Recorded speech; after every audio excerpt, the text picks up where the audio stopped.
Bonjour et bienvenue pour cette 278e émission. Il n'y a pas eu d'émission la semaine dernière et je m'en excuse. Et pourquoi? Tout simplement, c'est très simple, je n'avais rien à vous montrer.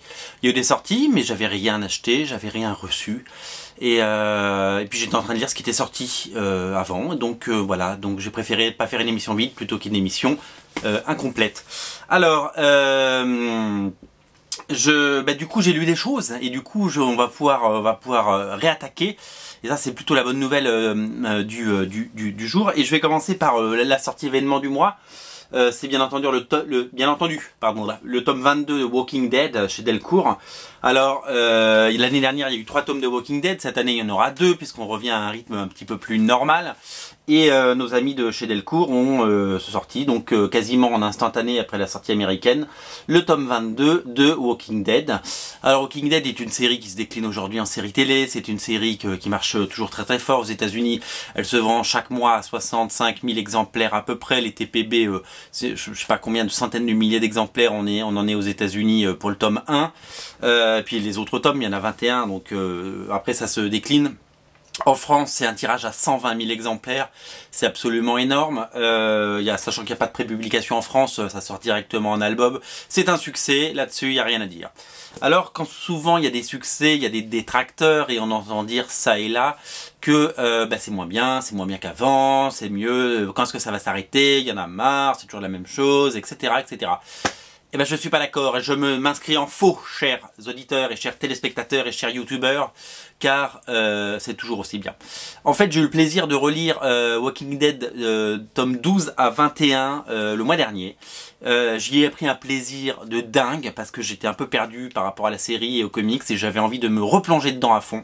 Et donc j'ai relu d'affilée un tome par soir, du 21 du 12 au 21.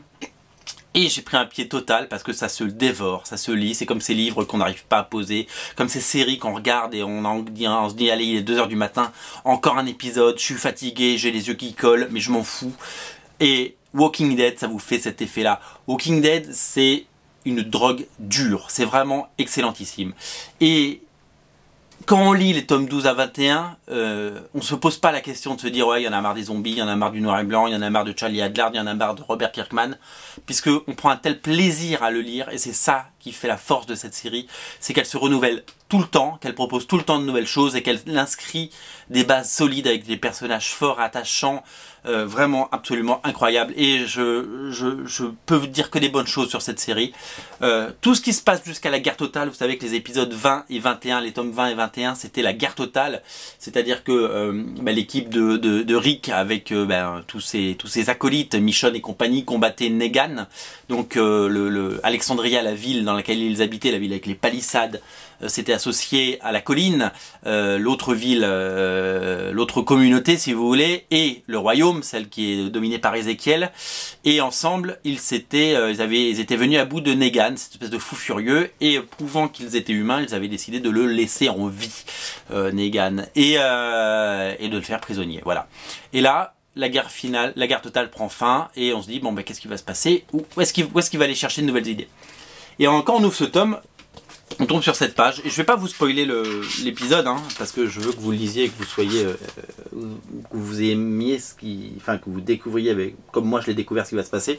Ça se passe quelques années plus tard. On ne sait pas exactement combien de temps s'est passé entre le tome 21 et le tome 22, mais il s'est passé du temps. Et donc du coup on redécouvre les personnages. Alors il y en a certains qu'on ne voit pas, je vous dirai pas lesquels, mais qu'on verra plus tard. Je pense qu'ils se les réservent pour les ressortir. Et ça se focalise toujours sur Rick. Et Rick a changé, Rick a vieilli, son fils a grandi, ce n'est plus un enfant, parce que dans la série c'était un enfant de 8 ans, un truc comme ça. Là c'est clairement un vrai ado. Et voilà, Eric a changé, il est devenu hipster, il a une barbe, les cheveux courts, une chemise à carreaux, voilà, il fume des cigarettes roulées, il a un iPhone, enfin voilà. Non, pas du tout. En fait, le monde a changé, et puis on a changé d'époque, il n'y a plus de voitures, parce qu'il n'y a plus d'essence. Donc, et puis ils ont appris à vivre en communauté, ils ont appris à devenir agriculteurs, ils ont appris à élever des animaux et à respecter la nature, et ils vivent du commerce entre les différentes communautés. Donc il y a ces 3 communautés qui habitent, Alexandria, le royaume et la colline. Et on va apprendre à vivre avec ce nouveau statu quo. Et évidemment, évidemment, rien ne va se passer quand même, parce qu'il y a toujours ces petits personnages qu'on voit derrière qui sont les zombies. Et donc je vais pas vous en dire plus parce que je veux pas vous cacher le plaisir, mais quelle claque les amis. J'ai absolument adoré, je l'ai dévoré, j'ai bouffé chaque page les unes après les autres. C'était vraiment, vraiment, vraiment, vraiment génial. Encore chapeau à Robert Kirkman, encore chapeau à Charlie Adlard, parce qu'ils ont fait plus de 100 numéros ensemble. On en est, c'est les numéros américains, je sais plus combien c'est, mais je crois qu'on en est au 130, enfin c'est un truc de malade. C'est génial, c'est vraiment, ça se dévore, il y a des nouvelles idées, des nouveaux protagonistes qui arrivent, un nouveau mystère, un nouveau cliffhanger à la fin, époustouflant. On n'a qu'une envie, c'est lire la suite. Je me demande si je vais pas essayer de me la procurer en VO tellement j'ai envie de savoir ce qui se passe. Voilà, c'est un tour de force. Bravo, bravo Robert, hein, bravo Roro, tu as réussi. Alors ce que je voulais également dire et qui est vraiment super, c'est que depuis le début de la guerre totale, il y a ils ont un encreur, hein, c'est Claudio qui est un dessinateur de comics, on l'a vu dans des comics. Stefano. Le mec il dit Claudio 10 fois. Stefano Guadiano, faut que je la retienne. Donc qui est co-crédité au dessin et à l'ancrage, parce qu'on sait pas qui fait quoi. Mais au début, j'ai pas vu de grosses différences. Et en fait, il y a une sacrée différence. Quand on regarde ces pages-là et qu'on regarde le dessin de Charlie Adlard, qui est souvent un peu carré, un peu sec, eh ben il l'adoucit vachement le dessin. Il l'arrondit vachement.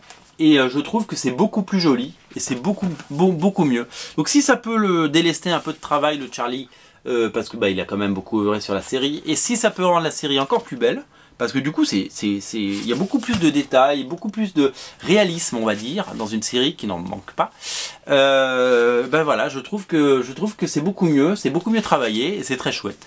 Donc voilà, donc vous allez découvrir dans ce tome que sont devenus nos héros quelques années plus tard. On va savoir voilà, je vous en dis pas plus. C'est génial, c'est le comics de la semaine, c'est le comics du mois. Voilà, je pense que pour répondre à tous ceux qui disent quand est-ce que ça se termine, la réponse est jamais, ou alors le plus tard possible, c'est ce que je nous souhaite. Et pour répondre à la question ouais c'est moins bien qu'avant, eh ben je vous dis c'est faux, c'est encore meilleur. C'est encore meilleur parce que les personnages sont encore plus complexes, encore plus fous. Voilà, vraiment bravo. Alors rapidement chez Delcourt, parce que je l'ai pas encore lu ça pour le coup, mais moi vous savez, je vous avais parlé de Masqué, la série scénarisée par Serge Lehmann, sortie chez Delcourt, dessinée par Stéphane Créti. Eh bien, sachez que donc voilà, Serge Lehmann avait fait une série aux éditions La Talente qui s'appelait La Brigade Chimérique. La Brigade Chimérique partait du principe que nous aussi en France, messieurs dames, nous avions eu des super-héros. Et donc à partir de là, la série présentait ces super-héros français, dont un qui s'appelait le Nyctalope. Et le Nyctalope, ils ont décidé, le scénariste et le dessinateur de la Brigade Chimérique, d'en faire une série. Qui devait sortir il y a quelques mois, qui a été retardée pour des problèmes de droit. Et vous savez, ça s'appelle plus le Nyctalope, ça s'appelle l'œil de la nuit. Ça veut dire la même chose, mais ils n'ont pas eu le droit de l'appeler le Nyctalope. Donc voilà, donc ils sont partis de ce personnage. Alors l'avantage c'est que si vous avez aimé la Brigade Chimérique, c'est le même scénariste et le même dessinateur. Mais j'ai pas eu encore le temps de le lire, mais je suis très très fan de cette mythologie qu'ils sont en train de créer, parce qu'on a besoin de super-héros en France. On n'en a pas, on en a très peu. Et je trouve que ça c'est très chouette. Et voilà, et donc moi j'ai adoré la Brigade Chimérique. Et donc je suis ravi d'avoir ça, et ça je vais me le garder pour ce week-end. Et si j'ai le temps je vous en reparlerai, mais en tout cas c'est sorti, c'est disponible, magnifique édition comme toujours chez Delcourt, du dur, un format BD, voilà. Et donc plus grand que la Brigade Chimérique, mais dans la même veine, plus petit que Masqué, mais voilà, donc très beau boulot, et bravo à Delcourt, bravo à Serge Lehmann qui écrit que des choses vraiment très intéressantes. Tout ce que j'ai lu de lui autour des super-héros et chez Delcourt me plaît. Et bravo à Jess, le dessinateur, qui a un petit côté Mike Mignola, mais qui s'en détache vachement finalement dans cette série. Voilà, il y a un petit côté BPRD, il y a un petit côté univers d'Hellboy. C'était très Mignola dans La Brigade Chimérique, ça l'est un tout petit peu moins, mais c'est voilà, il a simplement évolué, mais c'est très très chouette. Oui, ça fait vraiment penser à l'univers d'Hellboy, au BPRD, etc. Donc voilà. Mais voilà, moi je suis très très fan de ce genre de choses. Ah, j'ai toujours ma petite cordelette qui veut pas se mettre en place. Voilà, et je vous le conseil. Alors, on a parlé de Delcourt, on va parler de Urban, avec la grosse sortie Urban pour moi, puisque je suis absolument ravi que nos amis de Paninoche... tiens, je vais vous... Allez, avant de vous présenter ça, je vais chercher un truc, j'ai oublié, j'ai mal préparé mon émission. C'est où? C'est où? C'est là. Vous avez sorti. Ben, en fait, j'avais bien préparé mon émission. Ça va, vous n'êtes pas ennuyé? Alors, on recommence. Batman. Alors, Batman, quand Grant Morrison a commencé à faire Batman, vous savez, avec la création de Damian Wayne, etc., etc., où Grant Morrison est allé puiser dans le passé, si vous voulez, de Batman pour créer Léviathan, pour créer toute cette mythologie autour de Batman qui s'est terminée dans les derniers épisodes de la série Batman Incorporated, donc dans le 8e tome de Grant Morrison présente Batman. L'autre série Batman, la série historique, parce que Batman n'est pas né dans Batman, mais est né dans la série Detective Comics aux États-Unis, a été confié à Paul Dini. Paul Dini, c'est qui? Paul Dini, c'est le scénariste, créateur et producteur de la série Batman The Animated Series des années 90, c'est ça, avec Bruce Timm au dessin. C'est ce dessin animé qui a bercé votre enfance. Et Paul Dini a scénarisé beaucoup de comics également. Et donc à la même époque que Grant Morrison, on lui a confié la seconde série, donc Detective Comics Batman. Lui a voulu revenir aux sources du personnage. Batman est un détective, c'est un enquêteur, il mène des enquêtes, c'est un peu la police scientifique avant l'heure. Et évidemment, il évolue dans ce monde où il y a Arkham, Poison Ivy, le Joker, le Riddler et tous ces malades mentaux, le Sphinx. Et donc il a rajouté de l'enquête, il a rajouté ce côté pulp, ce côté un peu old school de Batman. Alors pour l'aider dans cette série, il a été... alors on lui a donné un super cover artiste, Simone Bianchi. Cette couverture est absolument magnifique, vraiment j'adore, c'est fascinant. Une couverture comme ça donne envie d'ouvrir le bouquin, ça donne envie de l'acheter et de le lire surtout. Et on lui a confié des dessinateurs assez incroyables, venus d'abord faire un petit peu... venu faire d'abord un seul épisode, mais je vais vous en parler un petit peu plus après. Donc on a J.H. Williams III, le dessinateur et scénariste de Batwoman et qui fait maintenant Sandman avec Neil Gaiman, qui a fait le premier numéro. On a le fabuleux et excellent, attendez, il faut que je retrouve les pages. Alors moi c'est un de mes dessinateurs préférés, c'est Joey Benitez, le dessinateur de Lady Mechanica, qui a fait un épisode. Je savais pas qu'il avait dessiné un épisode de Detective Comics et j'ai été le premier surpris quand j'ai ouvert l'album. Je me suis dit, oh, Joey Benitez, je prends. Et donc dans un style, alors, regardez, c'est super chouette, son Batman il est génial, son Robin il est génial, enfin c'est vraiment très chouette. Donc c'est des histoires courtes, c'est des one-shots, c'est des histoires qui se lisent séparément, on n'a pas besoin de tout savoir sur Batman avant de lire ça. Ça se lit bien, c'est bien construit. Alors certains disent que Paul Dini c'est un peu une écriture à la papa, c'est un peu ronflant. Ben moi je suis pas d'accord, il y a plein d'idées, il y a plein de personnages, c'est très chouette. Et la majorité de l'album est dessiné par un mec qui s'appelle Don Kramer, que je connaissais pas. Moi je pensais qu'il y avait déjà des épisodes de Dustin Nguyen dedans, mais on va en parler. Donc voilà, c'est Don Kramer qui fait la suite. Et écoutez, il s'en sort plutôt pas mal dans un style très classique. Et on retrouve tous les personnages des méchants de Batman. On retrouve Harley Quinn dans des enquêtes simples, des histoires impactantes, fidèles à l'esprit de Batman. Et c'est surtout qu'on sent que Paul Dini s'amuse beaucoup avec les personnages, puisqu'il fait intervenir un peu tout le monde en fait. Donc du coup il s'amuse, là il y a Zatanna, etc. Et donc il joue avec, on lui donne le coffre à jouer et il joue avec un peu tous les personnages et c'est plutôt chouette. Alors Paul Dini il a écrit pas mal d'épisodes de Detective Comics, donc ça c'est tout ce qui se passait avant les New 52, hein, avant les Batman de Capullo et tout ça. Et donc voilà, et donc il y aura 3 tomes dans la collection, donc je vous montre donc ça c'est le tome 1, il y aura le tome 2 et le tome 3.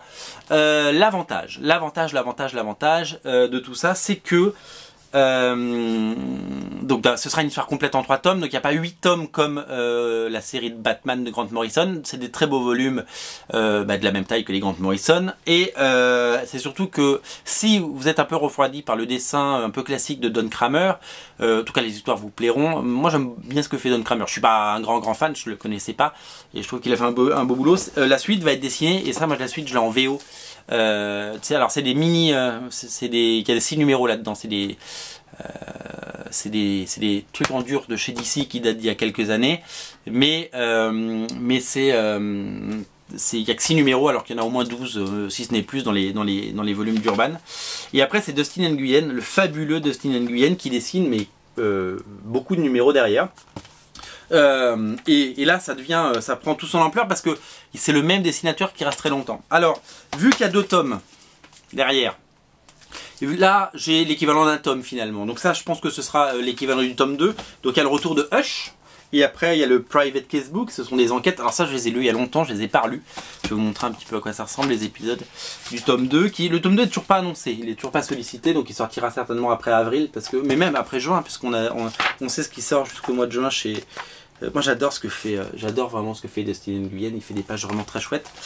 Donc ce qui veut dire que moi je sais que j'avais pas pris tous les numéros par contre j'avais pas pris tous les numéros parce que je m'étais arrêté en cours de route, je sais pas pourquoi. Donc du coup moi je vais tout me reprendre en VF. D'ailleurs si vous voulez m'acheter ça, je les vends pas cher, hein, on va dire je peux vous les faire je sais pas 15 € les deux quoi. Hein, parce que voilà, moi je sais que je vais passer à ça, je vais tout prendre chez Urban parce que Urban fait des belles collections. Et voilà, donc si vous voulez les épisodes de Paul Dini et Dustin Nguyen, voilà, 15 € les 2 albums en dur, je pense que c'est pas trop cher. Et donc dans le tome 3, pour moi ce ne sera que de l'inédit, voilà. En fait je sais pas si j'ai été très clair là-dedans, mais ça c'est le tome 1. Après il y a Dustin Nguyen qui arrive et qui a fait 4 volumes. Moi j'ai les 2 premiers et ça va faire un seul album, voilà, c'est ça que je voulais dire. Compliqué, hein. Mais bon, c'est voilà la différence de format français-américain, les choix des éditeurs. En tout cas, moi j'attends la suite avec impatience parce que ça je les ai lus, je vais pas les relire en anglais, je vais attendre que ça sorte en français. Et le 3e tome sera que de l'inédit pour moi parce que je les ai jamais lus. Et voilà, je suis très fan de Dustin Nguyen et je le redis parce que c'est un super dessinateur. Voilà. Alors ensuite, qu'est-ce que je voulais vous montrer? Ah oui, alors je voulais vous montrer ça. J'ai fait l'acquisition de cette petite chose qui m'a coûté 10 €. C'est le Spider-Man de Bendis et Pichelli.